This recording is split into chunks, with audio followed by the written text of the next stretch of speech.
ఎందుకురా బాబు ఇంత రేట్ అంటే కలకత్తా నుంచి తెప్పించాం అంటాడు. నాకు అర్థం కానిది ఏంటంటే ఎక్కడైతే నేను కలకత్తా నుంచి అయితే నాకన్నా మునగాడు వస్తాడా, అక్కడ కూడా నేనే కదా.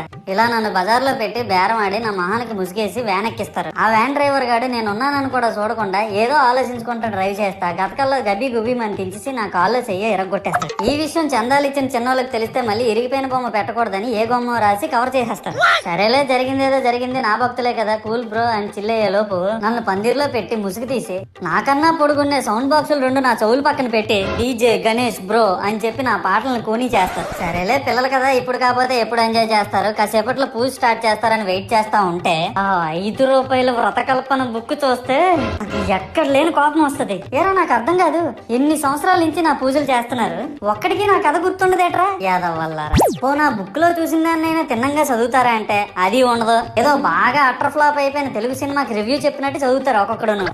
ఇంకా